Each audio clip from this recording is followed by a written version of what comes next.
Numéro 1. Utilisez l'Internet pour vous rendre plus heureux, pas plus en colère. Apprenez quelque chose d'intéressant sur un pays qui vous intéresse. Apprenez de nouvelles langues. C'est payant d'être multilingue et cela ouvre vos futures options de voyage et vos opportunités de carrière. C'est un bien meilleur investissement que d'écouter une femme qui vous harcèle sans arrêt ou une féministe qui ne fait que parler sur la masculinité toxique et comment certaines personnes sont des perdants.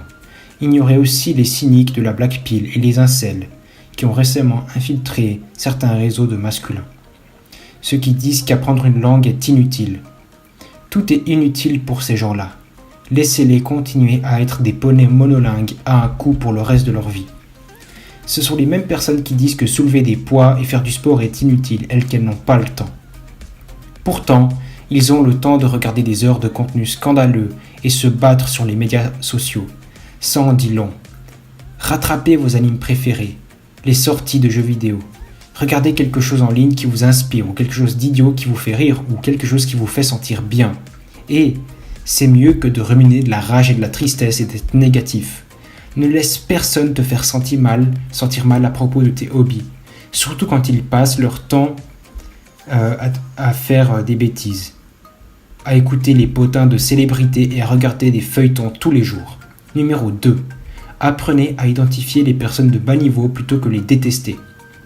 Lisez des livres sur la psychologie afin de ne pas tomber dans les pièges toxiques utilisés par les personnes toxiques de ce monde. De nos jours, nous pouvons facilement détecter les ordures et les mauvaises personnes parce qu'elles se distinguent de toutes les autres.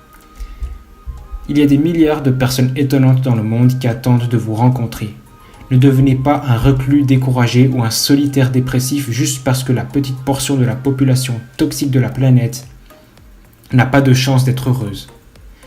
Celles que vous avez rencontrées se sont avérées être des petites amies, des épouses, des amis, des faux amis. Au diable les rencontres négatives, au diable le mariage toxique, au diable la version hollywoodienne de l'amour et romance.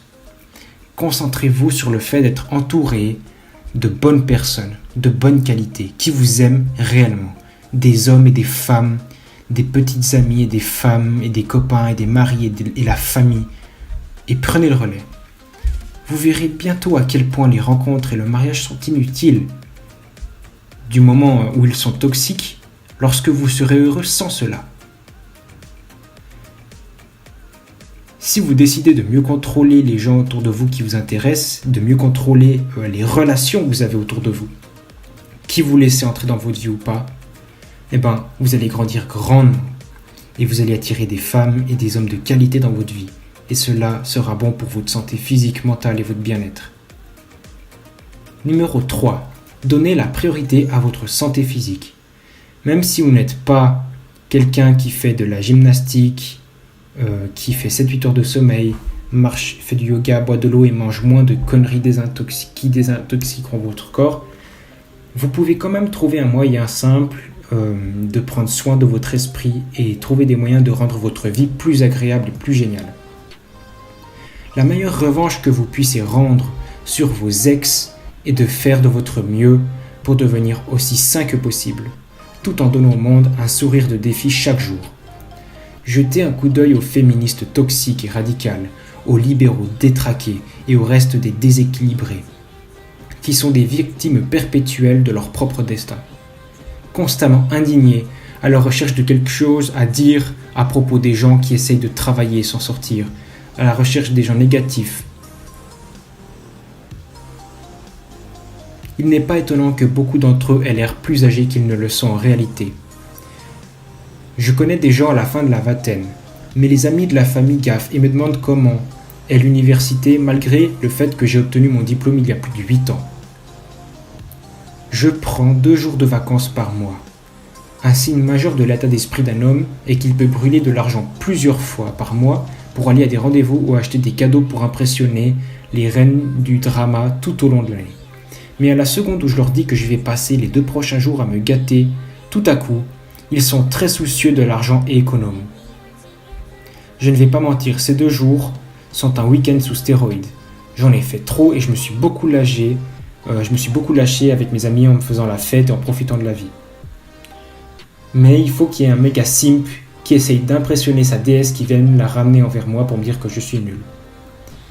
Je me fais aussi plaisir, je sors pour acheter mes aliments et mes glaces préférées ou je les fais livrer chez moi. Ensuite, je me lave, je me fais couper les cheveux à un niveau si élevé que je pourrais faire croire aux chanteurs de K-pop que je suis un homme.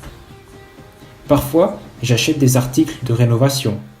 À la fin de ces 2 jours, je suis prêt à travailler comme un fou jusqu'à la fin de l'année car je suis boosté en motivation et en positivité. Et ce pour les prochains mois et les prochaines années. C'est ce que j'appelle gagner et réussir.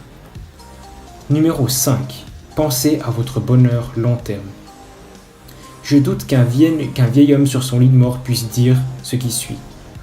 Je regrette vraiment de ne pas avoir passé plus de temps à discuter avec une féministe combative. J'aurais aimé passer plus de temps à être triste et déprimé à cause de ce que pensent les femmes, des hommes ou ce que je pense de moi-même. J'aurais aimé passer plus de temps à être contrarié par le fait que les femmes de ma race choisissent des hommes étrangers et des hommes de races différentes. J'aurais aimé passer plus de temps à râler contre les hommes séduisants et le nombre de cadavres de femmes, qui n'en ont rien à foutre de mon existence.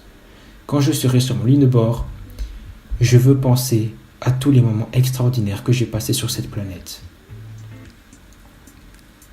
Tout le fun que j'ai eu à travers mes hobbies, mes conversations intellectuelles avec les autres hommes et femmes, l'empire que j'ai pu construire dans ma passion, toutes les personnes merveilleuses avec qui j'ai eu le plaisir de fricoter. Ne laissez pas les coups de blues vous prendre à partie. Ne jouez pas au héros. Appréciez le moment où vous tombez. Ne vous prenez pas trop au sérieux. La vie est une blague, la vie est un jeu.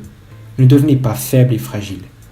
Utilisez le monde à votre avantage et prenez soin de vous. À la prochaine.